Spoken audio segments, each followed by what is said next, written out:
Bien, bonsoir tout le monde. Bienvenue à la séance du Conseil de la MRC de Dautrey du 4 septembre. Donc, le point 1, c'est lecture et adoption de l'ordre du jour. Donc, tout le monde a reçu l'ordre du jour, c'est bon. Donc, proposé par M. Germain, appuyé par Mme Sénéchal à ma droite. À ma gauche, c'est 02, audience, on n'a pas. 03, adoption du procès-verbal du 3 juillet 2024. Donc, chaque élu a reçu copie. Donc, proposé par M. Moreau, secondé par M. Sylvestre, à ma gauche. À ma droite. M. Villeneuve, c'est bon? Oui, c'est bon. Monsieur, si vous avez un micro, on entend très mal. Ben, je vais essayer de parler plus fort. Prenez votre voix de politicien, ça va bien. Ah, je vais essayer. 4.1, c'est adoption des comptes. Donc, chaque élu a reçu les comptes. Donc, proposé par M. Barthes, appuyé par M. Gravel. Merci. À ma droite. À ma gauche. C'est 4.2. Rapport annuel, application du règlement sur la gestion contractuelle. C'est tout simplement un dépôt, mais ça prend quand même une résolution. Donc, la loi, évidemment, on est obligé de déposer le rapport annuel de la MRC et tout simplement dire qu'il n'y a pas eu de changement réglementaire, il n'y a pas eu de modification réglementaire en 2023 sur nos règlements de gestion contractuelle. Donc, ça me prend un proposeur, proposé par M. Germain, appuyé par M. Turcot, à ma gauche, à ma droite. C'est 4.3, rapport annuel d'activité 2023 de la MRC de Dautrey. Donc, c'est notre rapport annuel. Évidemment, c'est une procédure annuelle d'adoption de nos activités. Donc, ça me prend quelqu'un qui propose, proposé par M. Barthes, appuyé par M. Turcot, à ma gauche, à ma droite. Merci. C'est bon comme ça, monsieur? Parfait.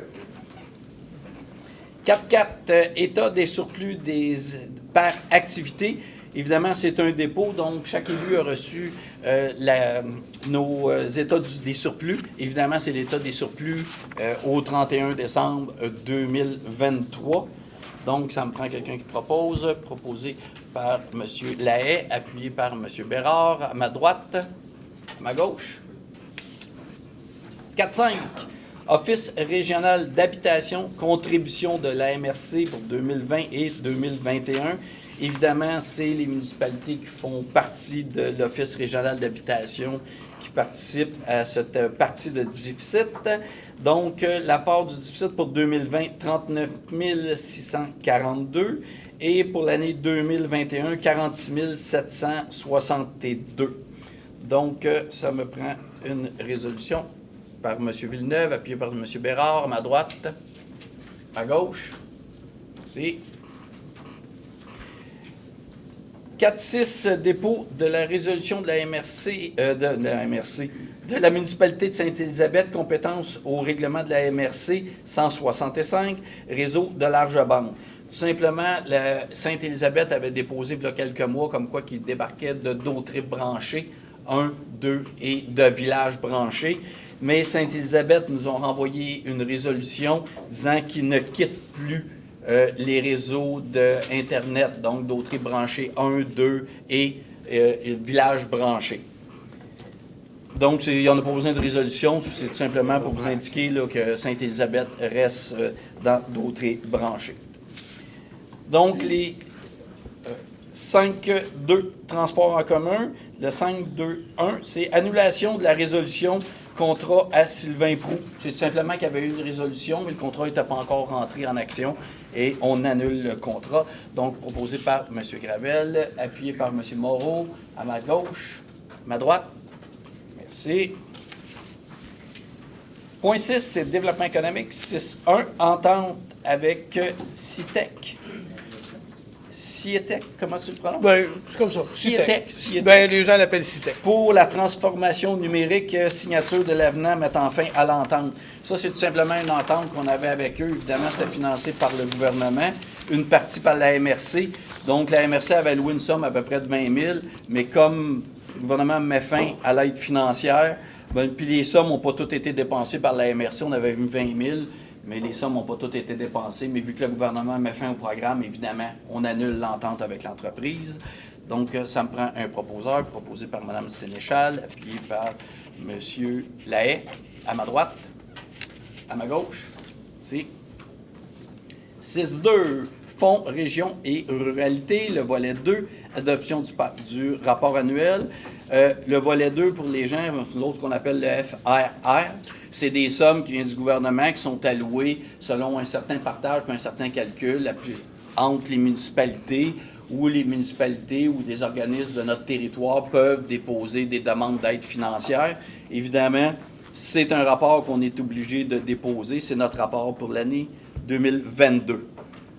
2022, parce que souvent, il y a des sommes qui ne sont pas dépensées. Fait que c'est normal qu'on soit rendu à l'année 2022 pour le dépôt de ce rapport-là. Donc, proposé par M. Gravel, appuyé par M. Bérard, à ma gauche. À ma droite, c'est 6.3.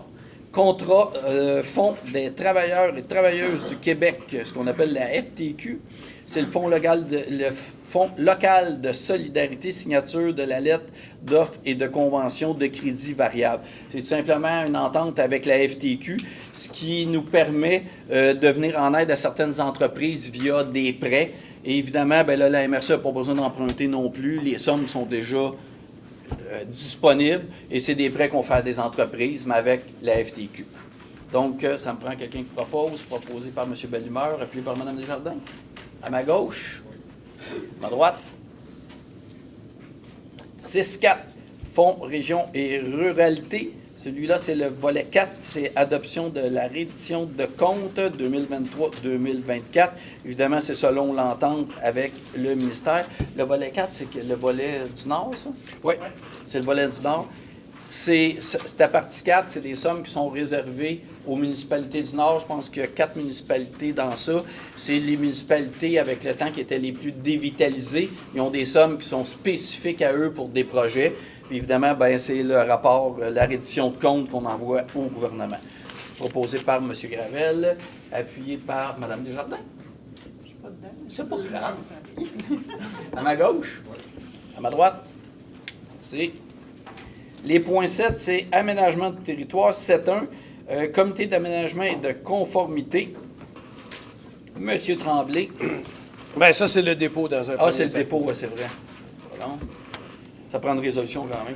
Oui, pour le dépôt. Oui. Donc, c'est le dépôt du rapport, donc proposé par Mme Desjardins, appuyé par M. Turcot. À ma gauche, à ma droite, c'est 7.2, demande d'autorisation à la CPTAQ. Il n'y en a pas ce mois-ci. On a compris, hein? 7.3, certificat de conformité. Bon, là, il y en a quelques-uns. Donc, on va débuter avec la municipalité de Saint-Cuthbert qui a été particulièrement active avec 7 règlements.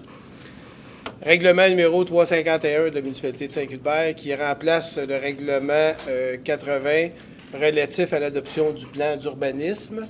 Là, je vais faire la liste, puis ensuite, je vous donnerai les recommandations du comité. Règlement 352 qui remplace le règlement 82 intitulé Règlement relatif au zonage de la municipalité de Saint-Cuthbert. Règlement 553 qui remplace le règlement 83 intitulé Règlement relatif au lotissement de la municipalité de Saint-Cuthbert. Le règlement 354 qui a pour effet de remplacer le règlement 85 relatif aux conditions d'émission des permis de construction. Le règlement 355 qui remplace le règlement 81 relatif à la régie régionale, à la régie interne des règlements d'urbanisme. Le règlement 356 qui remplace le règlement 84 relatif à la construction, à l'émission des permis de construction. Règlement 357, règlement sur les plans d'implantation et d'intégration architecturale. Donc, c'est le titre du règlement. Le règlement 204, et là, j'arrête là. Donc, le comité recommande l'émission du certificat de conformité afin que les règlements entrent en vigueur. Combien il y en a? 7. 7. Ouais, ben, en fait, c'est une refonte de la réglementation qui a été faite là, pour la municipalité. Mais pour les gens, ce qui est intéressant, c'est dès qu'une municipalité change la réglementation, il faut absolument qu'il l'envoie à la MRC pour que la MRC se prononce en disant c'est conforme au schéma d'aménagement de la MRC avant que le règlement rentre en fonction. À moins que ce soit un règlement administratif. Mais c'était pas une avis. C'est un avis de Nous autres, on dit un certificat de conformité, C'est un mais certificat de conformité. ça reconnaît la conformité du règlement Sur le schéma d'aménagement. au schéma d'aménagement. C'est parce qu'après-midi, C'est ça. C'est pas conforme. Pardon? C'est un avis. c'est un avis qu'après-midi, que nous a expliqué M. Jean. C'est un avis parce que la Ville doit faire une correction par la suite avoir un certificat. C'est-à-dire que le certificat de conformité est émis, parce que quand il y a une résolution qui est adoptée par le Conseil, il y a un certificat de conformité qui est donné. Dans le cas présent, il y a un engagement de la municipalité de faire une légère correction à une carte. Évidemment, on en est venu à cette solution-là pour éviter que la municipalité ait à reprendre l'entièreté du processus pour quelque chose qui se corrigeait là, quand même assez facilement, puis compte tenu qu'il y avait l'engagement de la municipalité, puis dans ce cas-là, ça ne portait pas à conséquence, parce que évidemment, il y a ça. Par exemple, si la municipalité avait omis, je sais pas, une zone de mouvement de terrain, ça aurait été autre chose. Là, ça ne portait pas à conséquence, donc la recommandation du comité était de quand même émettre le certificat. Puis éventuellement, la municipalité fera la correction, elle nous l'enverra, puis on confirmera que la correction était adéquate. C'est comme ça. C'est une question de sauver des délais, surtout. C'est ça. Efficacité. Donc, proposé par M. Bellimeur, appuyé par... Ah, Monsieur Pufal. Je m'en allais vous appeler Monsieur Saint-Ignace. Faites-vous-en pas avec ça. À ma droite, à ma gauche. Donc, maintenant, la municipalité de Saint-Cloud-Phase, un seul règlement, le règlement 204-2024 qui modifie les tarifs relatifs aux permis et certificats et les autres demandes en matière d'urbanisme. Le comité recommande l'émission du certificat de conformité. Donc, proposé par Mme Sénéchal, appuyé par M. Lahaye, à ma droite, à ma gauche. Deux règlements pour la ville de Saint-Gabriel. Le règlement 594 qui modifie le règlement administratif 376 dont l'effet est de déterminer les frais de renouvellement des permis et certificats. Et le règlement 595 qui modifie le règlement 195 dont l'effet est de modifier le régime de droit acquis à l'intérieur de la réglementation d'urbanisme. Le comité recommande l'émission du certificat de conformité. Donc, proposé par M. Gravel, appuyé par M. Turcot, à ma gauche, à ma droite, c'est La municipalité de Lanoraie, un seul règlement, le règlement 1084-1-2024 qui modifie le règlement 1084-2023 relatif aux démolitions. Donc, le comité recommande l'émission du certificat de conformité. donc proposé par M. Lahaye, appuyé par M. Goyette, à ma gauche, à ma droite. Ville de la Velletrie, 4 règlements. Le premier, 340-2024, qui modifie le règlement RRU2 2012 relatif aux usages conditionnels, dont l'effet est de créer, de modifier des zones et d'autoriser des projets de densification. Le règlement RRU 1 12-2024 qui modifie le règlement RRU 1 2012, dont l'effet est de modifier dans les secteurs particuliers là, du centre-ville les cartes pour les types de milieux. Donc, c'est une réglementation sur les PPU qui est modifiée. Enfin, le troisième règlement RRU2 65-2024 qui modifie le règlement de zonage RRU2 2012, dont l'effet est de créer des zones à usage récréatif. Et finalement, le règlement RRU2 66-2024 qui modifie le règlement de zonage RRU2 2012, dont l'effet est d'agrandir une zone là, U187 à même une zone résidentielle dans le périmètre d'urbanisation. Le comité recommande l'émission des certificats de conformité. Parfait. Donc, proposé par M. Moreau, appuyé par M. Sylvestre, à ma gauche, à ma droite. Et un dernier règlement, municipalité de Mandeville, le règlement 192-2024-2 qui modifie le règlement de zonage 192 dont l'effet est d'assurer la conservation de l'état naturel des rives et de contrôler les activités de gestion des végétaux. Le comité recommande l'émission du certificat de conformité. Donc, proposé par M. Turcot, appuyé par M. Bellemeur, à ma gauche, à ma droite. C'est complet pour ça? C'est complet. Parfait. 7.4, entente régionale relative à l'acquisition des orthophotographies, autorisation de paiement. Donc, évidemment, la MRC doit payer une facture au montant de 196 187,29 $. Mais le vrai montant, ça, c'est l'orthophoto, c'est vraiment des photos qui sont prises vraiment sur l'ensemble du territoire, mais on est plusieurs MRC ensemble. Donc, la vraie facture, la MRC de Dautry, c'est 17 717,29 $. Et le reste, ben, c'est payé par les autres partenaires qui sont les autres MRC.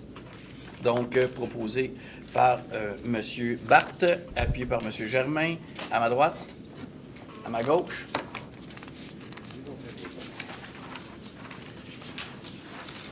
Les points 8, environnement et cours d'eau. Donc, là, il y a plusieurs dossiers, là, mais c'est toute la même chose. Fait que, le premier, c'est un avis de motion au règlement décrétant une réserve financière pour l'entretien des barrages du bassin de la rivière Saint-Joseph. Ça, c'est l'avis de motion. Pour vous dire, là, c'est l'avis de motion. Ça, c'est parce qu'il y a des réserves foncières qui sont payées, mais par les utilisateurs de barrage. Mais dans notre réglementation, il y a des montants maximums qui sont décrits dans le règlement que c'est maximum temps qu'ils peuvent avoir de réserve pour plus tard. Et c'est payé par les utilisateurs. Mais les réserves actuelles sont plus hautes que nos règlements. Donc, on change tout simplement les règlements pour concorder avec les réserves que les agriculteurs et les utilisateurs de barrage ont en ce moment de côté. Fait que c'est très administratif. Donc, on a donc l'avis de motion de la rivière Saint-Jean. L'avis de motion donné par... Ça prend quelqu'un. Monsieur Villeneuve, à ma droite. Non, je m'excuse, c'est l'avis de motion. Hein? Donc, après ça, c'est le règlement. Montant de la réserve, toujours pour la rivière Saint-Joseph. Avant, c'était 150 000. Là, ça va être de 200 000. Donc, ça me prend quelqu'un qui propose. Proposé par M. Turcot, appuyé par... Ben oui, c'est vrai. Non. M. Villeneuve propose, puis appuyé par M. Goyette. C'est bon? Parfait. Autre avis de motion, celui-là, c'est pour le bassin du ruisseau du Pointe-Jour. Demandez aux autres s'ils sont d'accord. Non, Non? Ben oui, d'accord. oui, le règlement? L'adoption. Ah oui, c'est vrai. OK, merci, M. Barthe. Donc, pour le 250 000 à 200, là, pour le Saint-Joseph, à ma droite, à ma gauche. On aurait dû garder les avis de motion à l'envers, hein? C'était moins bien c'était vrai. Non, c'est comme ça que ça va. Donc, l'autre, c'est le bassin de la rivière. Là, on est le ruisseau du Pointe-Jour. Donc, c'est l'avis de motion. C'est la même chose. Donc, après ça, c'est l'adoption de notre règlement. Pour ce qui s'agit du ruisseau du Pointe-Jour, avant, c'était 200 000. On monte la réserve possible à 300 000. Donc, le premier, l'avis de motion donné par Mme Sénéchal, appuyé par M. Barthe. Non, je n'ai pas d'appui. Hey, ça va venir, mais je finis, je vais être correct.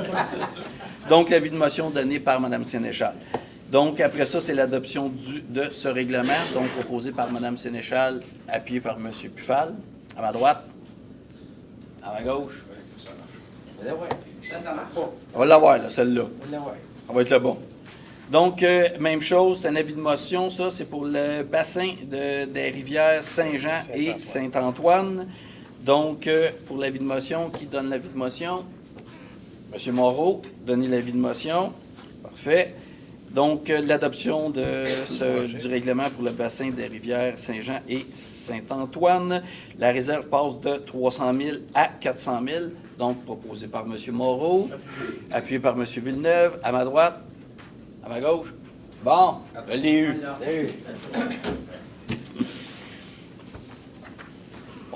Les points 9, c'est culture. 9.1, modification à l'inventaire du patrimoine bâti, retrait et ajout de certains items. Donc, évidemment, certaines municipalités ont revu leurs inventaires. Tout ce qui est en bas de 1940 fait partie de l'inventaire. Mais évidemment, il y avait certains bâtiments qui étaient dans l'inventaire qui n'ont aucun intérêt patrimonial. Il y en a plutôt beaucoup à la Valtrie. Donc, je peux toujours quand même donner les adresses, là.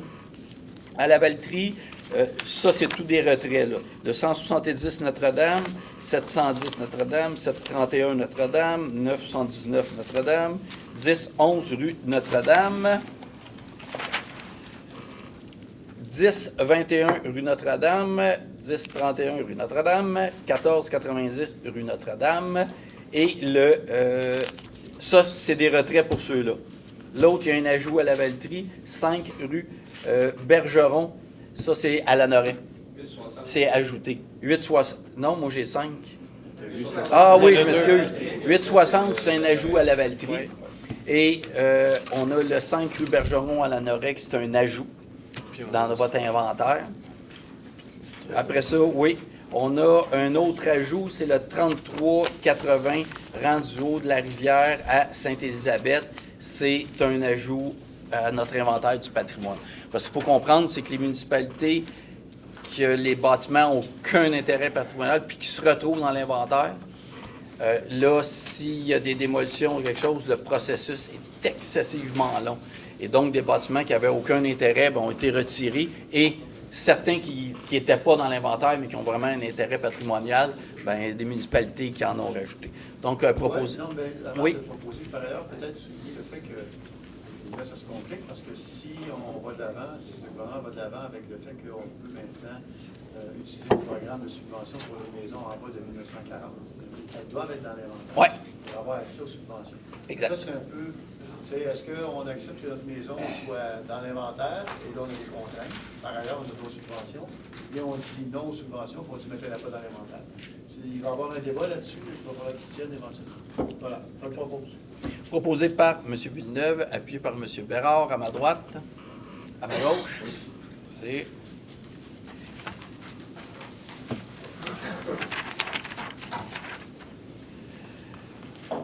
les points 10, 10-1, rapport du préfet. Hey, M. Barthes, t'as pas trop de millage, hein? Je peux vous dire une chose, plus les mois avancent, moins... Moi, je coûte cher. Plus vous êtes économe. Auto électrique. Hein? C'est bon pour la MRC, Oui. c'est bon pour le budget. Donc, proposé par M. Barthes, appuyé par M. Turcot, à ma gauche, à ma droite. Service incendie 12.1, règlement du schéma de couverture de risque en incendie 2024 à 2034. Et oui, c'est 10 ans. Donc, évidemment, il y a eu des étapes d'adoption du règlement relatif au schéma de couverture de risque en incendie. Il y a eu un avis de motion de données. Évidemment, notre schéma de couverture de risque du service d'incendie passe par le ministère de la Sécurité civile et il y a beaucoup de démarches parce que ça a duré quand même longtemps. Et évidemment, le ministère de la Sécurité civile a entériné notre schéma de couverture de risque pour notre service d'incendie. Donc, on est rendu à l'étape de l'adoption. Donc, l'avis de motion avait été donné par M. Gravel, donc proposé par M. Gravel, appuyé par M. Lahaye. À ma droite, à ma gauche. 12.2, demande de subvention au ministère de la Sécurité publique, programme de formation des pompiers à temps partiel. Donc, une cohorte de pompiers 1. Donc, c'est tout simplement une résolution, puis c'est la normale, parce que le ministère de la Sécurité publique donne des subventions aux villes ou au MRC pour, évidemment, former nos pompiers. Donc, proposé par M. Bérard, appuyé par M. Gravel, à ma gauche. Oui. M. Goyette, c'est bon pour vous? À ma droite? Oui. Parfait, merci beaucoup. Les points 13, période de questions. Pour les gens, seulement vous nommez, puis posez votre question. On va essayer de répondre du mieux possible. Allez-y. Mon nom est Jean-François Gosse, il est de Saint-Cuthbert. Suite à nos inondations, des rivières qui ont débordé, je me demandais c'est quoi le plan d'action pour nettoyer les embarques sur les rivières qui ont débordé. Et j'ai constaté la journée, dans la nuit du 9 août, la rivière Chicot débordait Ouais. vers l'ouest. Environ 2 pieds d'eau, du jamais vu. Je suis allé constater, je voulais voir c'est quoi qui a fait déborder. Fait que, après, quand ça s'est résorbé, je suis allé voir, puis il y a des garbades de toutes sortes, des cabanes, des arbres, de tout. J'ose espérer qu'on n'aura pas une pluie importante d'ici le printemps, mais le printemps, il y a beaucoup de chances que ça déborde encore. Et j'ai l'impression que toutes les autres rivières qui ont débordé, c'est le même problème. Et je veux savoir s'il y a un plan d'action, s'il y a un plan d'action du style Saint-Norbert, on y va puis on discute après. C'est quoi le plan? Parce que dans les embarques, comment... C'est ça. Là, présentement, l'équipe qui s'occupe de ça a, bien entendu, priorisé des interventions, surtout dans le nord de la MRC où les routes locales ont été coupées. Donc là, présentement, il y a des travaux qui sont faits pour rétablir la circulation dans le nord. Ensuite de ça, on va puis moi, M. Gross, là, si vous avez des informations précises là, sur des obstructions dans les cours d'eau, vous nous les communiquez, ça va être important. Puis quand il y aura des obstructions dans les cours d'eau, évidemment, la MRC a la responsabilité d'assurer le libre écoulement des eaux dans les cours d'eau. Donc, il y a une évaluation qui est faite. Et éventuellement, les obstructions vont être retirées en collaboration avec les municipalités locales. Parce que dans ce cas-là, il y a des ententes qui existent avec les municipalités locales là, pour retirer ces obstructions-là. Et puis là, il va falloir, une problématique qui va se poser, c'est il y a des obstructions dans les cours d'eau, donc qui risquent vraiment de nuire à l'écoulement des eaux. Puis l'autre phénomène qu'on va retrouver, ce sont là, des débris là, qui se sont répandus, souvent sur des terrains, puis aujourd'hui qui sont situés assez loin des cours d'eau, là, parce que les cours d'eau ont pris évidemment beaucoup d'expansion, l'eau s'est retirée, puis il peut y avoir des débris un peu partout. Mais quand il y a des obstructions, vous nous en informez, puis la MRC va faire un suivi avec la municipalité locale pour justement s'assurer que ces obstructions-là restent pas en place. Ça partira pas tout seul. Vous en informez, puis on va faire le suivi. C'est une très bonne question parce qu'il y en a beaucoup sur le Oui. Chico. Il y en a beaucoup partout. Il y en a dans la rivière Royale, je peux vous dire. Ben, la rivière Saint-Jean, la Norelle, la Valtrie, la rivière Saint-Jean, il y en a aussi beaucoup. Avant que je comprends l'inquiétude, puis elle est fondée, votre inquiétude, tout à fait. Alors, l'idée, c'est de répertorier les endroits où il y a un risque majeur, où ça pourrait se reproduire, donc un embarque dû aux déchets accumulés. On a un drone. Oui, puis il a été très utilisé jusqu'à Oui, il a été maintenant. utilisé. Donc, À cette fin-là. On pourra éventuellement, je pense, parce que moi, je suggère bien humblement qu'on prenne peut-être un peu de temps avec un expert en pilotage, puis d'aller faire... On a un. D'aller faire le La tour MRC un peu a un de ces drone. endroits-là, C'est ça, on pour le bien fait. les cibler, bien les identifier, puis être en mesure de pouvoir mettre en place une intervention si nécessaire.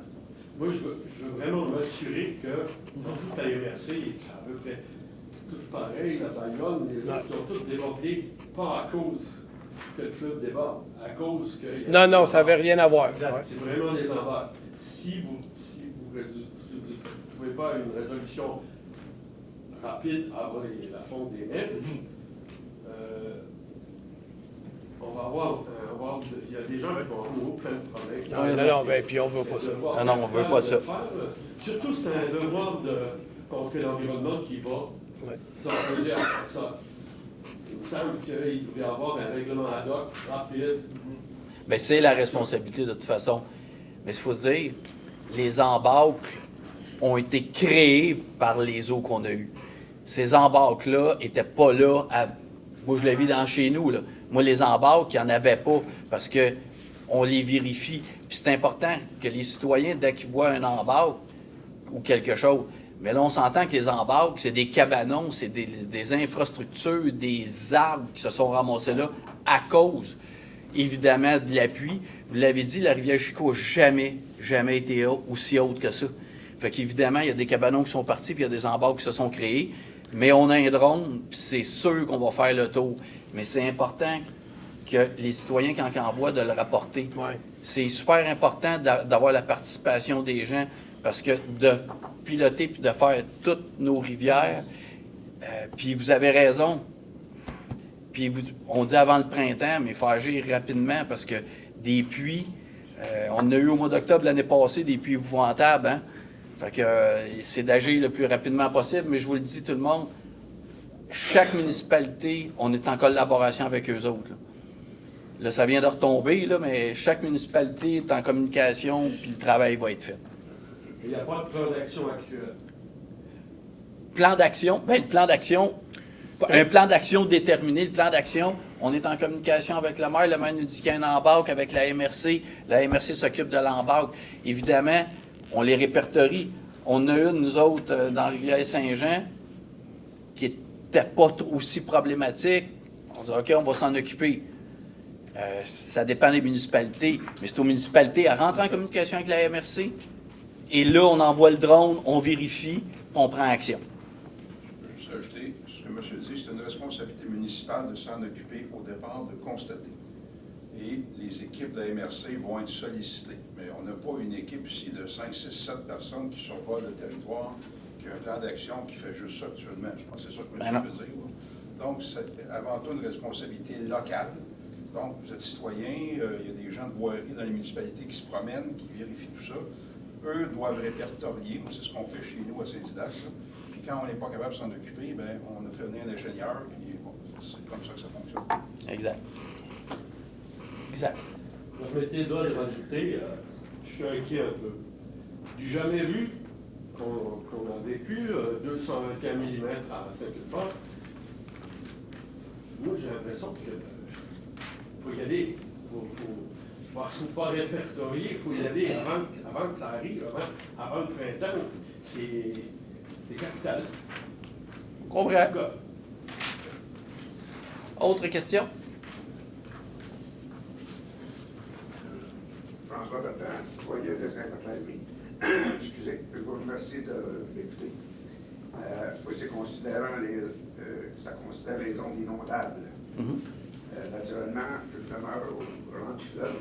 Vous comprendrez qu'il y a de l'inquiétude dans mon rang. Une inquiétude assez, je pense, il faut y penser. J'aurais deux, trois petites questions.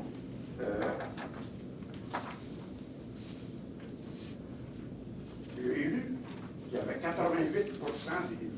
des habitations qui étaient en zone inondable dans le fleuve. J'espère qu'il y a 88%. Si vous êtes un peu fort en mathématiques, il n'en reste pas beaucoup qui sont pas inondables. Je sais pas. 88, 100 moins 88. Vous allez comprendre. Ça a tout un impact. Si on se retrouve dans la zone de grand cours, qu'est-ce qui va se passer? Écoutez, là, en ce moment, le gouvernement, ce qu'il fait... Parce que je veux écouter et je veux comprendre aussi. Vous voulez dire quoi exactement? Votre explication. OK. En ce moment, ce que le gouvernement fait, il fait des séances de consultation. Très au courant. Bon. La MRC s'est positionnée sur la réglementation qu'ils sont en train de faire. Également, les citoyens peuvent aussi déposer un mémoire. Ça n'a pas été trop publicisé, puis on s'est demandé, il faudrait que les citoyens le sachent. Le gouvernement a fait ça. Mais la problématique qu'on a, on nous consulte sur de la réglementation, mais on n'a pas de carte de zone inondable. Ce qu'on a dit au gouvernement, comment vous pouvez nous consulter sur des zones inondables? Parce que peut-être la réglementation a tout son sens, mais les cotes, on les considère trop hautes. Là, ils vont-ils les mettre encore plus hautes? On ne le sait pas. Ce qu'on a dit au gouvernement, vous nous consultez à l'envers. Puis on le dit, là, ce qui a été nommé, on a l'impression que c'est une consultation qui est bidon. Comment vous pouvez nous consulter sur de la réglementation que vous voulez mettre en place sans qu'on ait la ligne des zones inondables. On ne la sait pas. Et le gouvernement ne nous les fournit pas. Et il y a plus, parce que où ça va, puis M. Goyette, vous connaissez, parce que M. Goyette, il pilote pas mal le dossier. Et de plus, n'oubliez pas qu'il va y avoir les... M. Goyette, le maire de l'île du Pas, c'est lui qui est très, très au courant avec M.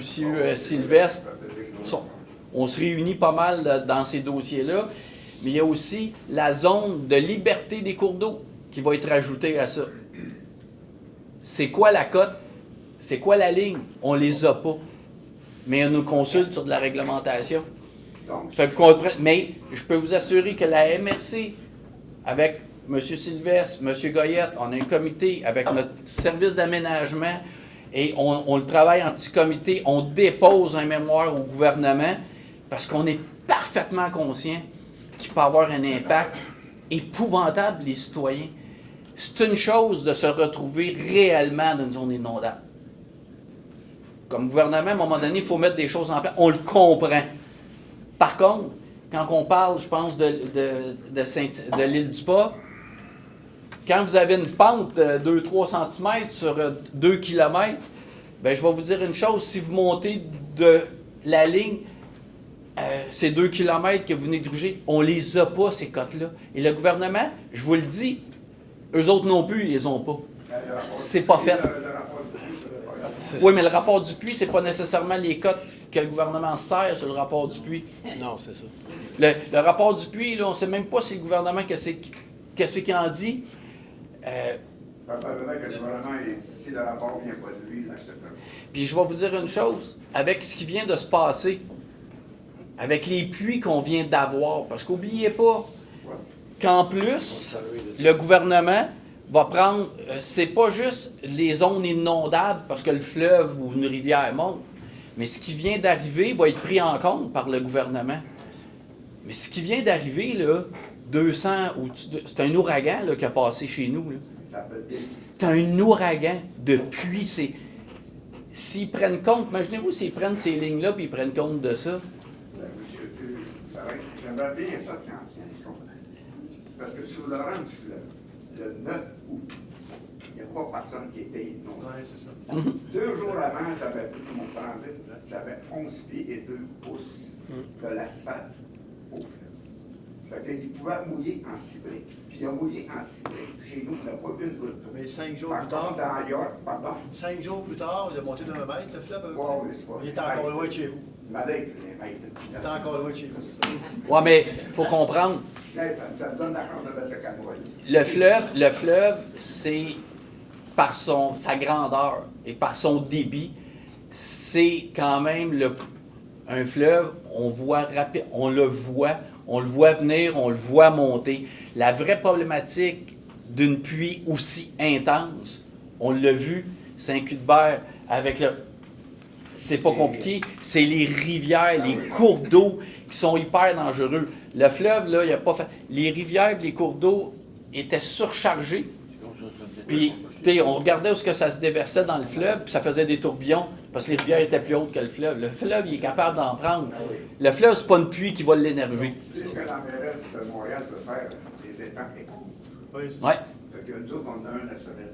Oui. Voilà. Pour des fortes pluies, oui. Puis, n'oubliez pas que c'est la nature, la débâcle, le printemps, c'est normal que le monde.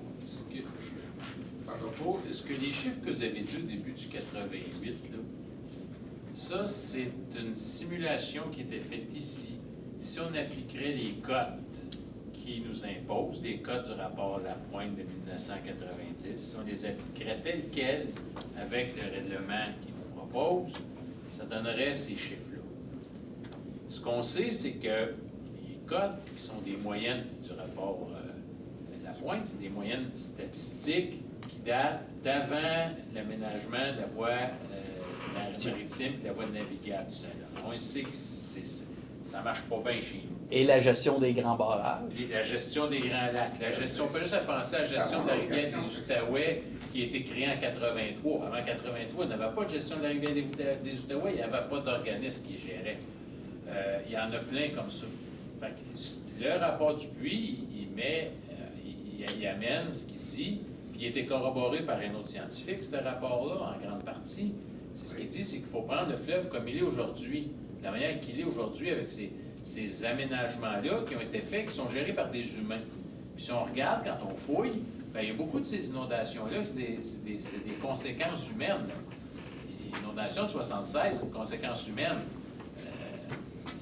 En 2017 et en 2019, on ne le sait pas encore, mais ils ont changé la recette de la gestion à la Commission mixte internationale concernant la gestion des Grands Lacs. Puis ce qu'on remarque, c'est qu'il y a une tendance qu'on remarque qui est forte. À chaque fois qu'ils modifient la recette du gâteau, bien, on est aspergé, ça déborde des années qui suivent. Bon, c'est une tendance, il n'y a pas encore de scientifique qui est arrivé qui a démontré que c'était ça, mais on s'aperçoit qu'il faut s'assurer qu'à l'autre bout, on soit entendu. Puis, le règlement qu'il propose sur les zones inondables, en passant, s'il a été adopté, il est en vigueur aujourd'hui, tous ceux qui ont été inondés, arrêtez d'une zone inondable. Donc, plus de remblais avec les conditions qui sont là. Surtout parce que l'orientation gouvernementale veut conserver quand même les inondations élevées, très élevées, puis moyennement élevées, là, ces critères-là. Fait qu'avec les quantités d'eau qu'il y a eu, bien, ces personnes-là auraient été mis dans des zones élevées ou très élevées. Ça fait sortir aussi que dans le règlement, le gouvernement tient absolument à ce qu'il y ait un règlement uniforme au travers de Québec. Par contre, oui, mais là, par contre, il y en a qui ont des intolérances là-dedans, il faut en tenir compte. C'est que il va falloir que ça soit séparé, les inondations fluviales ou côtières, avec les inondations riveraines et les inondations urbaines.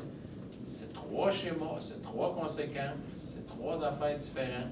On s'est aperçu que les sections de rivières qui étaient très méandrées le 9 et le 10 août, c'est eux autres qui ont été le plus affectés. C'est dans les méandres que ça déborde bien plus que dans la partie linéaire. Bon, ça c'est à vérifier, ça vient de tout changer la donne. On sait qu'en 2017, il y a eu beaucoup de réclamations. Ça a donné à peu près une moyenne de 48 000 $ d'indemnités versées par réclamation, puis c'est 50 000 en moyenne pour celle de 2019. Mais regardez bien ceux qu'il va y avoir pour celle-là. Si on parle juste du GA à Berthier, bon, peut-être que le gouvernement n'indemnisera pas, mais ça va être une compagnie d'assurance, ça va être dans des millions, au-dessus de 10 millions. Peut-être que le nombre de réclamations va être moindre, mais les montants vont être plus élevés. Puis là, on arrive avec un problème bien différent. Ne comparez pas un citoyen à Sobeys. Sobeys, ils n'ont pas d'assurance. Bon, mais ça... 37 ans l'hydro, on n'avait pas d'assurance. On était capable de les baquer. Oui, non, mais je veux juste dire que les montants sont bien différents de Sobeys. Mais ça, mais je vous dire qu'on le travaille et on la comprend, la problématique. Puis on le travaille en tabarnouche. On essaye d'être entendu. On a eu des rencontres avec la ministre Proulx. On a eu puis toutes les consultations, on est allé, on leur explique tout l'impact que ça peut avoir sur des citoyens. C'est une chose si on se trouve vraiment en zone inondable. Mais là, s'ils montent les cotes, puis la moitié de votre maison se trouve en zone inondable, l'autre moitié n'est pas en zone inondable, à un moment donné... Je vais vous donner mon exemple. Je travaille pour les citoyens. Moi, j'ai un salaire hydro, ça a coûté 180 000. Ma maison est à 8,05. Ils vont te dire, tout n'est pas dans la zone inondable, et ton driveway. À un moment donné, je peux changer mon perron s'il est oui. Des fois, ça fait de ridicule. Ah, écoutez... Mais le ridicule ne tue pas. Parce qu'on se fait tout Ça persiste. Et le ridicule peut tuer. Ah, peut-être. Si on prend la personne. Ça, vous faites allégation à un article précis du règlement qui, je ne sais pas pourquoi il est là, parce que en réalité, ça empêche même quelqu'un qui voudrait modifier mettons quelqu'un qui a une maison canadienne qui retrousse, on voit que ça va pas bien, ça, ou un toit plat, l'exemple, un toit plat qui veut faire un toit en pente, bien, il ne pourra pas, parce que c'est une modification substantielle de la structure, mais ça n'a aucun lien avec la zone inondable. C'est pour rendre, justement, sa maison encore plus résiliente. Et les problèmes du règlement, c'est qu'ils tiennent compte de la hauteur du terrain. Il faut voir qu'ils tiennent compte de l'usage. Premièrement, c'est une cabane à chiens, c'est une maison résidentielle. C'est une remise agricole? Ou bien donc, c'est un solage fini en dedans? Fait à partir de ça, il va falloir qu'ils en tiennent compte. Vous, là, qui êtes immunisé, là, ça a un risque, ça va une résistance bien plus haute que l'autre personne à côté qui n'est pas immunisée, puis qui a des ouvertures en bas des seuils dans son solage, en bas Avec un sous-sol fini. ou avec un sous-sol fini. Ça, c'est une autre affaire. C'est quelqu'un qui a juste une cave de service, comment que l'eau monte? L'eau s'en va. Oh, Fait que ça, c'est un point que vous amenez. Il va falloir qu'ils tiennent compte de la résilience du bâtiment et de l'usage. Pas juste mettre tout le monde sur un pied d'égalité. Si c'est une remise agricole, là, ben, il y a de l'eau qui rentre, puis l'eau s'en va. Il ne se passe rien. Merci. Vous êtes au courant qu'on avait une pétition au Saint-Anthony? Oui. Ayant fait des mémoires, je pense qu'il faudrait qu'elle soit en annexe. Oui, C'est un document annexe. ça a été, Ça a été discuté, effectivement. OK. Monsieur Sylvestre fait partie du comité. Voilà, on est un bon maire, on est content. C'est ce qu'on dit, nous, avec ici. Vous avez un bon mot. C'est ça. Ben, moi, je suis content que M. Goyette, parce que j'avais une autre question, avec vous analyser l'impact. Parce qu'à un moment donné, moi, dans mon monde, il y a des gens qui ne peuvent pas être refinancés. Ouais. Pour certaines choses, donc, il faut faire attention. Ouais. C'est du cas par cas, moi, vous C'est dire. ça. Mais si jamais ça arrive, attendez-vous que nos maisons vont être dévaluées. Et puis, les taxes vont être moins. On va demander une réduction de taxes. Mais, Et à la limite, si on ne paye pas de taxes, ben vous la prendrez, notre maison. au-delà des taxes, Qui vaudra pas. ouais, mais au-delà des taxes, vous savez, ce qu'on on le nomme au gouvernement, on est parfaitement conscient de tout ça. Notre patrimoine bâti, c'est le patrimoine bâti d'une personne, c'est notre retraite, c'est notre maison. C'est épouvantable que les gens peuvent se retrouver vraiment dans des problématiques. On en est conscient, puis je peux vous garantir qu'on le nomme. Si une personne se retrouve dans une zone à risque très élevé, on le nomme. OK, c'est beau. Faites quoi avec la maison? La personne, on n'est plus capable de vendre, les gens ne sont plus capables de vendre. À un moment donné, il y a des gens qui sont installés là depuis des années. Les compensations pour le gouvernement, on l'a vu dans la dernière crue, parce que le décret du gouvernement, pour ce qui est non assurable, je disais, dans le décret du gouvernement, c'est 380 000 maximum. On s'entend qu'il y a des maisons qui valent beaucoup plus que ça. Puis quand c'est ton patrimoine, bien, le gouvernement va falloir à un moment donné qu'il s'ajuste en conséquence. S'il n'en veut plus de maison là, mais je peux vous dire qu'on le comprend et qu'on le travaille très fort. Mais c'est à travers le Québec. Hein? Puis, M. Goyette l'a dit, ce qui est très dangereux, c'est de faire du mur à mur. Du mur à mur, parce que moi et M. Goyette, on travaille sur le dossier depuis très longtemps, puis on peut se retrouver dans des zones à risque faible.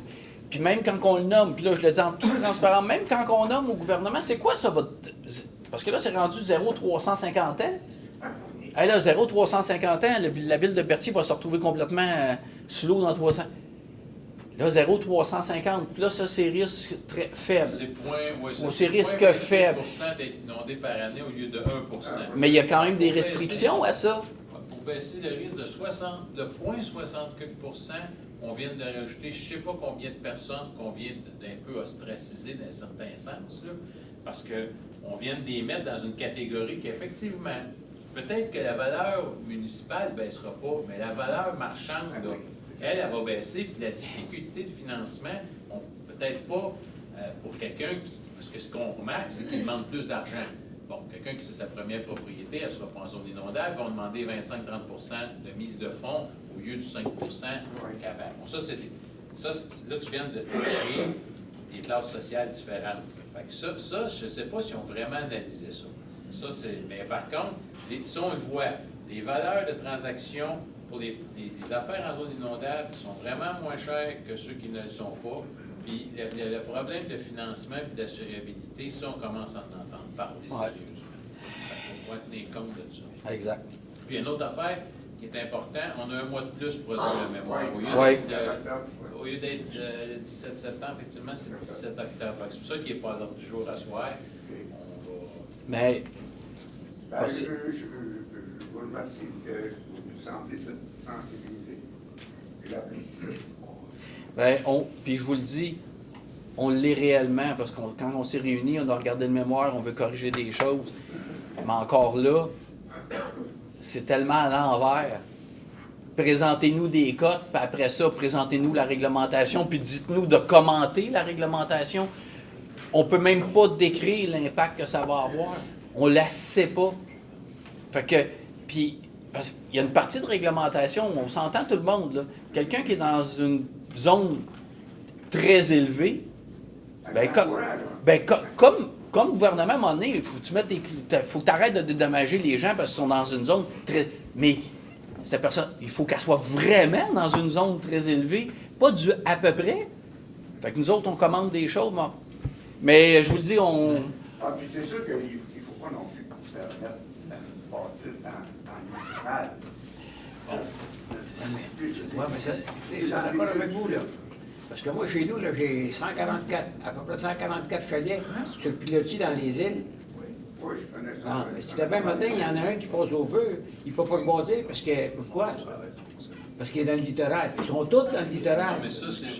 Ben là, c'est un autre débat, là, on parle...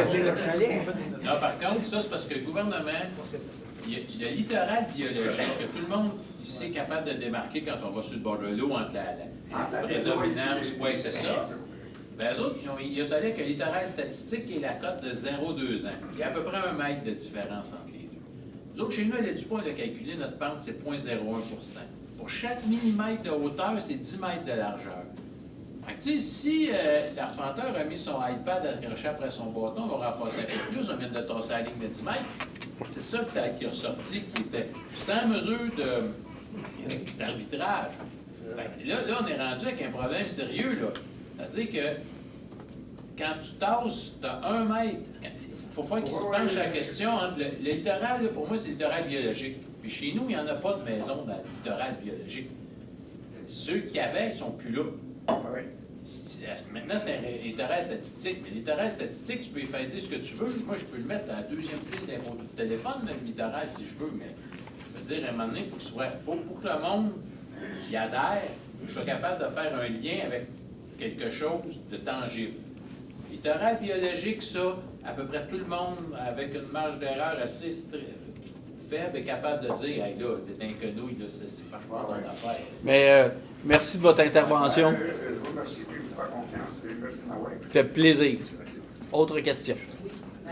Mon nom, c'est Saint-Pierre, moi, je suis une science de loi. J'ai, en complément à ce qu'il vient de dire, est-ce que vous savez, exemple, les risques faibles, moyens, élevés, très élevés, c'est quoi exactement les impacts qui vont arriver? Vous dites faible, vous avez dit tantôt rendement, tout ça, mais ça va jusque dans le... Ben, là, sincèrement, ce soir, je pourrais pas vous...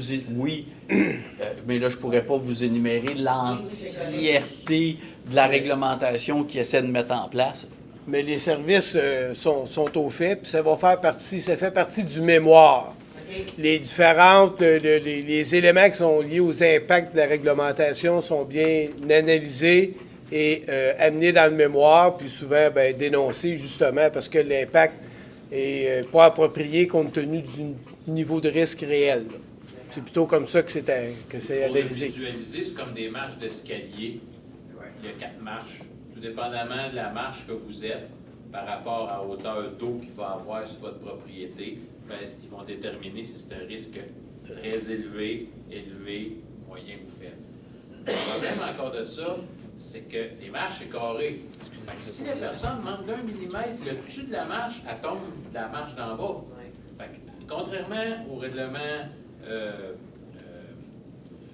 intérimaire, c'est que là, il y a plus de marches. Le monde va pouvoir tomber plus souvent, mais de moins haut. Ça, transitoire, oui. Avec la proposition du règlement permanent par rapport au règlement transitoire, il y a plus de marches. Donc, on peut tomber plus souvent de moins haut. Mais ça, il n'y a pas de moyen d'arbitrage. Fait que pour des millimètres, on permet ou on ne permet pas des usages. Puis chaque marche a des usages, ils peuvent faire certains travaux ou non. OK. Mais ça, ces travaux-là, mettons, ça va être décidé. Non, c'est déjà décidé. C'est déjà connu. Bien, faut faire attention. C'est déjà connu. Oui, exact. Et c'est là-dessus qu'on essaie de déposer le mémoire, mais en même temps, c'est ce que je dis, une zone très élevée qui soit très restrictif, je pense qu'on va tous se rendre compte que dire, ben là, oui, là, tu es d'une zone très, très élevée, mais on les a pas. Ouais, c'est ça. OK. Fait que, mais soyez sûr que très élevé et élevé, ça va être très, très, très restrictif. Ça va être difficile. OK. Moi, je pense, en tant que citoyenne, moi, je suis curieuse de nature. Fait que je m'informe, je regarde, je lis, mais il y a beaucoup de citoyens qui sont même pas, vont faire le step, vont faire le saut. Là. Ça, on est d'accord avec vous. Mais comment pourrait-on mettre à l'affût les citoyens du problème? On en a parlé en comité et c'est un des reproches qu'on fait au gouvernement. OK. L'information qui a été diffusée aux citoyens pour la consultation, c'est pas très fort. Mais nous, je pense qu'on l'a mis sur notre site, hein? On l'a-tu mis? On avait dit qu'on... Je pense qu'on a mis le lien pour les consultations du gouvernement du Québec. Oui, c'est ça, mais il n'y avait pas, ça n'a pas explosé. Non, c'est le lien pour les consultations du gouvernement. Le site du Qu'on a mis. gouvernement n'est pas explosif. Non, le site... Non, Et exact. de votre côté, lorsque vous dites que mémoire, ça va être le 17 octobre, est-ce qu'il va y avoir une assemblée spéciale? Est-ce qu'il va y avoir quelque chose de prévu pour justement aviser les citoyens un petit peu? Je sais pas. Ce qui est prévu, c'est que d'ici le 17, le mémoire va être adopté ici. Entre-temps, le mémoire a été partagé. Il y a un projet de mémoire qui a été concocté durant la période estivale, qui est en train d'être manié, revu, suite aux commentaires. Ça a été diffusé auprès des municipalités locales pour obtenir, je sais qu'il a circulé, le projet a circulé là, au sein des municipalités locales. Il n'y a pas d'activité de mobilisation, là, d'organiser, de prévu, là, mais bon... Mais ce qu'on voulait, c'est que les Ce citoyens... document-là, est-ce que les citoyens peuvent l'avoir à Ben, l'avance? ben là, pour les, il va être rendu, on va éventuellement le diffuser parce qu'il va être adopté, évidemment. C'est ça. D'ici son adoption, là, on est en train de regarder ça. Parce que là, présentement, il est en train d'être modifié. Là. Mais évidemment, tant qu'il est au niveau du document de travail, on ne le diffuse Mais pas parce que il n'est pas terminé. Là. Le mémoire est travaillé par nos services d'aménagement, par M. Sylvestre, par notre comité. Une fois que le mémoire va être fait, va être déposé, va être adopté, va être envoyé au gouvernement. Mais chaque citoyen peut. Mais non, je vous le dis, il n'y aura pas une grande assemblée où on va demander l'opinion de l'entièreté des citoyens, parce que le mémoire, on va le remettre dans un an. Mais ce que je vous dis, par contre, on est parfaitement conscient de tous les dangers, de toutes les difficultés qu'il peut y avoir dans ce dossier-là. Et je vous le dis qu'on le martèle. Puis à l'UMQ, la Fédération, la FQM, on martèle beaucoup le message de tout ce danger-là. Mais il va devenir public à un moment donné, mais non, on ne fera pas de consultation publique pour avoir le... Monsieur Turcot? Peut-être aussi, pour en revenir à l'analogie du maire Gagnac, avec les 4 marches, la première question qu'un citoyen va nous poser quand on va faire l'Assemblée, il va dire « Moi, là, j'habite ici, là. Et où ma marche? Je suis sur quelle marche? C'est ça. C'est la On le sait première, pas, on n'a la pas les deuxième, cartes. la troisième, la quatrième. » On est obligé de dire « On ne sait pas. » Exact. Ils sont en train d'adopter... En bout de ligne, on se dit « Mais là, on n'est pas pour rassembler tout le monde pour leur dire « On ne sait pas. » C'est là le problème. Monsieur Lahaye? Moi, je voulais juste ajouter quelque chose aussi. Les 2 dernières séances du Conseil à Berthierville, on a discuté un peu. J'ai rempli même, je sais que la MRC, il y a un mémoire qui est en cours aussi. Puis il y avait un sondage en réalité que tous les citoyens pouvaient aussi participer. J'ai donné mes commentaires en réalité là-dessus, mais j'ai remarqué beaucoup qu'il y avait une certaine complexité aussi au niveau des citoyens, de monsieur, madame, tout le monde, à remplir, parce que là, il faudrait que tu fasses référence à une modification du projet de loi. Fait que, ce que je déplore beaucoup, c'est la complexité dans laquelle le gouvernement aussi a fait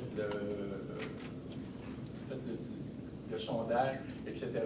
comme on dit souvent, puis comme j'ai martelé la même chose, c'est qu'on n'a pas les cartes, la cartographie. Rien. Puis c'est cette partie-là qui est vraiment importante, OK, pour assurer une histoire. Oui. Si vous me permettez, pour avoir écrit quelques mémoires au bac, consciencieusement, si vous n'avez pas de données, faites-en pas de mémoire. Dites, écoutez, tu ne peux pas écrire une mémoire sur... je ne sais pas.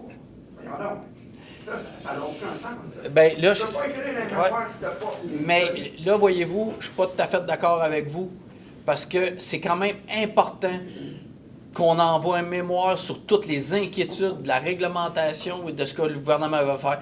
Parce que si on ne fait rien, là, on regardera passer le train. Bon, écoutez. Puis je vous le dis, puis au-delà de ça, on voit les impacts que ça peut avoir, parce que ce qui est important, c'est de marteler aussi dans le mémoire que ça prend des cotes réelles de zones inondables. Fait que on va le faire, le mémoire, puis c'est important qu'on le produise. On travaille avec M. Sylvestre, M. Goyette, le comité, avec le service d'aménagement. On est accompagné parce que pensez pas que des fois, c'est pas compliqué aussi pour nous autres. C'est compliqué. Donc, je vous le dis, même si on n'a pas les cotes, on ne se fermera pas les yeux, puis il faut le déposer, puis on va le déposer. OK, je vous l'accorde. Mais n'oubliez jamais que votre mémoire, vous êtes la porte-parole des citoyens. Ah, c'est La sûr. MRC. Donc, si nos voix peuvent être entendues, il faut écrire. Dans la pétition. Bien, vous avez l'opportunité des citoyens, c'est d'en déposer un. Vous n'avez déjà fait. La MRC en dépose un pour l'entièreté de son territoire. Ah, vous me faites confiance. Ah, je vous dis, moi, j'ai participé à toutes les consultations qu'il y a eu avec le service d'aménagement, puis je peux vous dire une affaire, on a martelé, puis assez sévèrement, aux sous-ministres, et ça a été très nommé. Il faut qu'ils se rendent compte de l'impact que ça va avoir pour nos citoyens.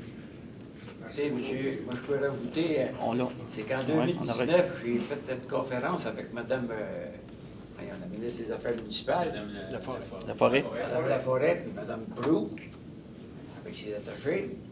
Elle nous avait même dit, on vous a entendu, M. Barth, on va essayer de rentrer ça dans le règlement.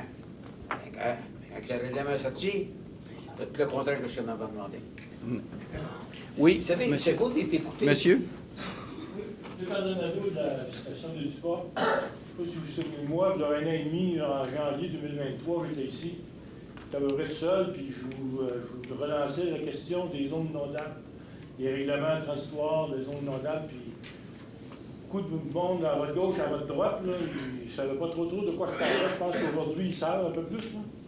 Mais je pense qu'on m'avait dit à ce moment-là que M. Goyette était la meilleure personne à qui je devais parler pour parler de ce sujet-là. Depuis ce temps-là, M. Goyette, il va le témoigner. Là, je l'achale, toutes les fois que je le vois, puis il y a le téléphone, puis etc., etc. Et je pense qu'il a travaillé beaucoup sur un des dossiers importants de son Effectivement. administration, je dirais. Et Ben, puis, je vous dirais, alors, je vous dirais pour l'entièreté de la alors, MRC. tous les gens à la MRC là, appuient M. Goyette. Alors, quand il fait un mémoire, s'il y a un mémoire à faire avec les visitations des DUPA, la MRC, il va falloir que la mémoire soit aussi en ligne avec les prétentions de la visitation de DUPA, de façon à ce que ça soit conséquent et qu'on puisse se battre contre les idioties comme M. Sabertelli ont Mais parlé. non, Je pense que... non. Un petit commentaire. Oui. Moi, je peux féliciter M. Goyette, parce que M. Goyette a fait un tour de force pour réunir au-dessus de 40 personnes à l'île du Pau concernant justement les inondations. Effectivement. C'est tout le monde du lac Saint-Pierre. Vous avez la meilleure personne pour défendre ce dossier-là. Alors, je pense que la MRC, puis il y a 1 an et demi, je lui ai demandé est-ce que vous voulez qu'on bloque des ponts, qu'on arrête des routes? Puis il m'avait dit non, on n'a pas besoin de ça. C'est un règlement qui va peut-être disparaître, etc. Il n'a pas disparu, il est rendu pire. Mais je vous dirais que on vous entend, puis je vous dis que M. Goyette fait partie du comité pour le mémoire. Et on travaille tous ensemble. Puis je vais vous répéter la même chose que l'année passée. C'est pas une bonne idée d'aller bloquer des ponts. Non, je comprends. Puis des routes, c'est pas une bonne idée.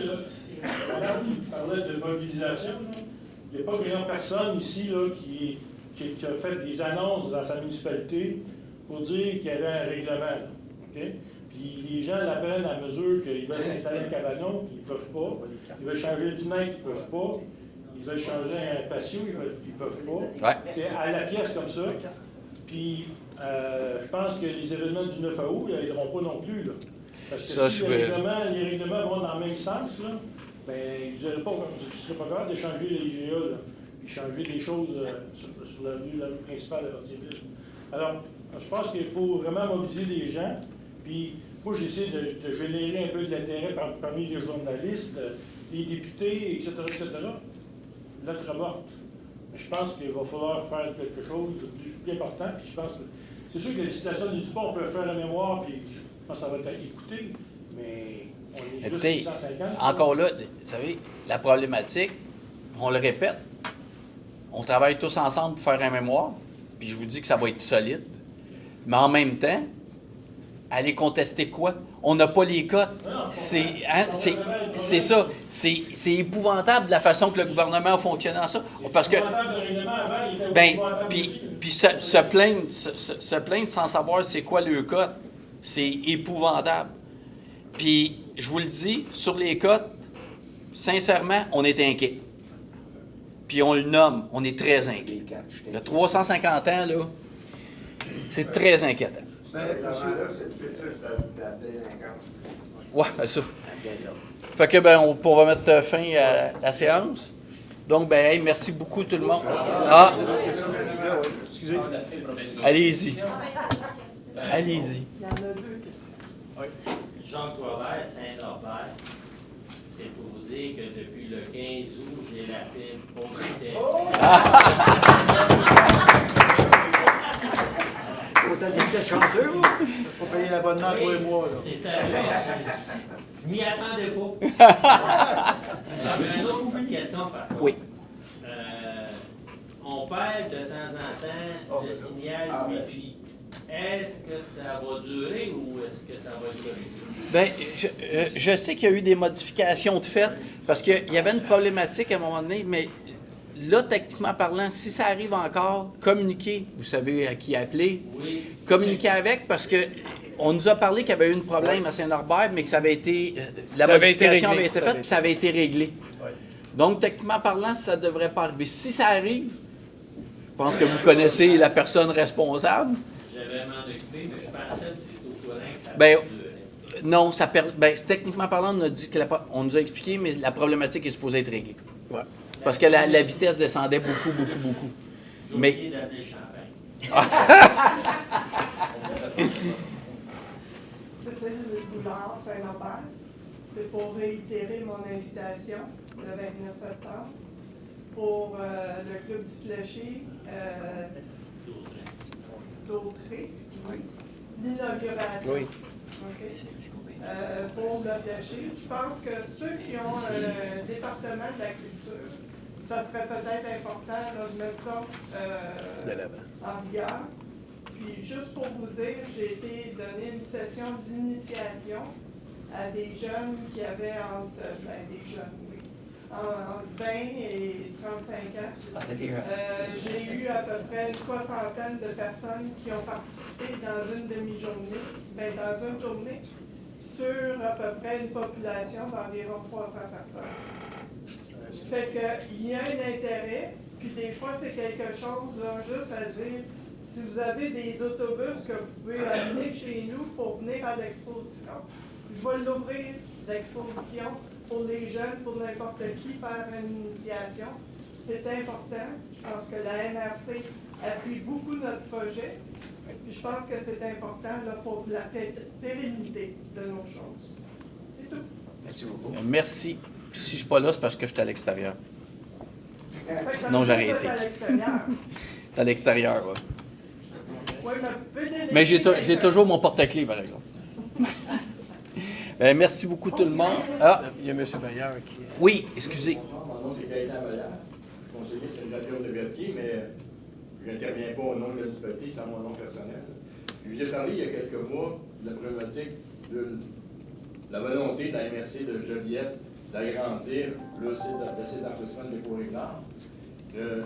Actuellement, ça vient de sortir, j'ai eu l'avis public que j'ai eu avant-hier l'avis public qui annonce une consultation publique sur la modification du zonage au niveau, au niveau du schéma d'aménagement, ces choses-là. Donc, c'est le 24 septembre. Le 24 septembre, il va y avoir une certaine consultation sur ce projet-là. Mais ce projet-là, il est, à mon avis, très contestable. Puis, c'est qu'il est fait en fonction de l'importation de déchets. Puis, ce que je trouve un peu déplorable là-dedans, c'est qu'ils n'ont pas consulté l'Université d'Autrey sur toute la question de... Parce que l'Université d'Autrey est touchée directement par l'ampleur de ce qu'ils veulent faire. Il faut comprendre que l'agrandissement, j'ai des plans, les finales, là, le site qu'ils veulent faire agrandir, là, ça a 4,7 km faire le tour. C'est immense. Ils creusent un trou, 80-100 pieds de creux, là. C'est vraiment, ça va prendre 20 ans pour creuser le trou à peu près. Là. Puis, mais tout le sable-là, ils vont le mettre, ils n'ont pas de place à Saint-Avoie, ils vont projeter de le mettre sur le territoire de l'Université d'Autrey, sur la municipalité de Sainte-Geneviève. C'est là que ça s'en va, c'est là qu'il est projeté, ça s'en va, mais la réglementation au niveau de la municipalité, la réglementation au niveau du schéma de management de l'Université d'Autrey ne permet pas ce genre de choses-là. C'est zoné parc industriel. C'est une zone blanche parc industriel. Malgré on pourrait en dire un là-dessus, là, mais ce site-là, il est l'ancienne sorbière lorsqu'on fait l'autoroute 40. Oui, tout à fait. Depuis le temps, il y a toute la végétation qui a poussé là-dedans. Il y a beaucoup de milieux humides, des plans d'eau, il y a de tout là-dedans. Bon, ça ne contre rien, au niveau des milieux humides, au niveau de la courbe des arbres, ces choses-là, puis au niveau de l'usage qui est projeté par la MRC. Moi, je pense que, je l'avais pensé une autre fois, je me disais, peut-être qu'il est trop tard parce qu'il y a des ententes qui sont déjà signées, mais les modifications chez moi ne sont pas encore faites. Ils sont à l'étape de consultation. À cette étape-là, je me demande s'il est peut-être trop tard parce que là, le 24 septembre, ça s'en vient vite, là. Mais il serait souhaitable que la MRC d'Autrey fasse voir que le projet ne concorde pas avec toute l'orientation qu'on devrait donner à la gestion des déchets dans la région, dans le sens que dans leur projet, eux, ils rouvrent la porte à l'ensemble, c'est spécifié à l'ensemble du Québec. Donc, le site est pour le Québec. Mais monsieur, le bac devrait faire partie de ça. Oui, il va y avoir un bac peut-être dans 5-6 ans. La dernière fois, le bac, on commençait à avoir... Les batteries, ça a passé assez facilement. politique, ça a passé. Ben non, je sais. C'est pas monsieur Felkevin, c'est la même chose. Moi, ce que je veux en dire, c'est que je pense qu'il serait important que la MRC, puis la municipalité aussi, fasse valoir que il doit y avoir un agrandissement. Si jamais il y en a un agrandissement, il faut qu'il corresponde aux besoins de la région immédiate, ici, la MRC de Joliette, la MRC d'Autrey, peut-être quelques municipalités autour, même la région de la Naudière. Parce que s'ils avaient exercé en 2005, s'ils avaient exercé le droit de regard pour l'exploitation actuelle, on aurait eu de la place avec les déchets de toute la région de la Naudière jusqu'en l'an 2110. Là, il est quasiment plein ici actuellement. Parce que ça vient de partout dans la province. Il y a beaucoup de déchets qui viennent de la région de Québec. Il y en a beaucoup de la Rive-Sud. Ceux qui prennent le bateau doivent le savoir. Il y en a beaucoup. Il y a 47% qui viennent de l'île de Montréal. Tous ces déchets-là, ce n'est pas nos déchets. Là. On peut, ou bien qu'on des fois on dit, ah, pas dans ma cour. Mais dans notre cour, nos déchets, dans votre cour, vos déchets. C'est un peu mon discours, là. Mais moi, c'est ça. Je veux qu'on prenne conscience qu'il est important de faire valoir à la MRC de Joliette parce que ça prend des modifications au niveau de la MRC d'Autrey. Il aurait dû nous consulter, ils n'ont pas fait. Il aurait dit, on devrait faire partie de la solution, compte tenu qu'il y a des impacts importants. Ça va prendre 1 km² juste pour mettre le sable. La piste de sable, c'est immense le trou. Il faut qu'il le mette à quelque part, puis c'est dans l'Autrey qu'il va le mettre. À ce moment-là, ben, tu sais, les conséquences, c'est nous autres qui les avoir. Eux, jusqu'à date, dans l'entente précédente de 2005, ben, la MRC de Joliette, la municipalité de Saint-Avoie, ils ont pris le cash, ils ont pris beaucoup d'argent. Tu sais, puis c'est nous autres qui avons les impacts. Les impacts du camionnage, les impacts de la nappe d'eau souterraine qui s'en vient, qui est pas mal plus dans Sainte-Geneviève. Puis toutes les odeurs, c'est encore nous autres que tout ça. Nous autres, on n'a rien. Eux autres, ben, ils encaissent le cash. C'est un peu ça. C'est illogique que la MRC de Joliette agisse sans se faire valoir à la MRC d'Autrey, puis il va y avoir des conséquences. On aurait dû consulter, on est directement touché par ce problème-là. Puis il y a aussi grand en territoire qui va être touché dans Saint-Geneviève et dans Saint-Thomas. Pensez-y, il y a 4,7 km à l'autre site, le nouveau projet. C'est quelque chose. C'est tout un trou qui va être creusé là. Ouais. Ils n'ont pas de limite à part de ça. Vous savez ça? Le tonnage métrique, ils peuvent en mettre. Là, c'était ça, Président. Ouais. C'était ça au préfet. Parce que la MRC de Joliette n'a pas exercé notre droit de regard. Ils ont fait une erreur. Puis là, ils veulent faire la même erreur, c'est encore ouvert à large, amener les armes partout, les déchets. En tout cas, c'est mon intervention, c'est dans ce sens-là. Puis, il y a aussi que, si on devant la CPDEQ actuellement, là, sont à l'étape de consultation de ces choses-là. Puis le CPDEQ a demandé des certificats de conformité au niveau de la réglementation. Puis c'est pour ça qu'ils sont en train de changer le règlement pour le rendre conforme à leur demande. Bien, parfait. Merci pour votre intervention. On va regarder ça de près. Il est peut-être trop tard, je ne sais pas. Bien, c'est... Vous savez, c'est comme je dis souvent, chaque municipalité, chaque territoire est souverain. Hein? Et on a beau être le voisin, la souveraineté des territoires avec des personnes élues, c'est... Le projet touche la MRC d'Autrey. Je vous dis, ça va faire 1 km carré, ça va prendre pour juste mettre ça. On va scraper une zone d'angle, il y a un problème. Au niveau de l'environnement, il y a quelque chose de beau, là. On va scraper tout ça, comme ils l'ont fait en 2005. En 2005, je me rappelle très bien, les années 90, la MRC n'avait pas de mes discours aujourd'hui, je le reconnais, la MRC dans le temps. Puis, le dépôt de Madré-Ossec, on s'était fait imposer dans le temps. Là, ils ont mis du sable, ils ont rempli ça de sable. Mais la MRC d'Autrey, à l'époque, moi je l'avais dit, c'est pas une réhabilitation d'une ancienne, il appelait ça une saudière désaffectée, là, alors qu'il y avait des arbres gros de même dedans, puis il y avait plein de milieux humides, des lacs, tout ça d'affaires à l'intérieur de ça. J'avais soulevé la question à MRC, la réponse qu'on me dit, Monsieur Vallière, vous n'êtes pas ingénieur. Il y a un ingénieur qui nous confirme, il n'y a pas d'eau, il n'y a pas d'eau. C'est ça qu'on m'avait répondu ici à la MRC. Je sais que Oui. On n'était pas là, personne. Non, je comprends, puis je vous dis, ça a beaucoup changé. J'apprécie beaucoup les maires ici, parce que le discours est différent, puis l'approche est différente, j'apprécie. Merci. Bien, merci beaucoup. Merci.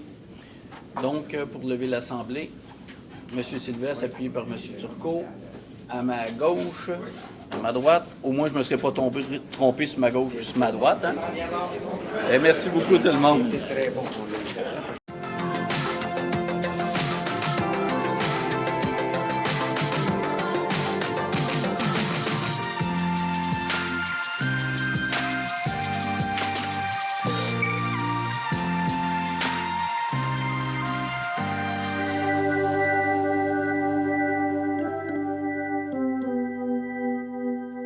Mmh.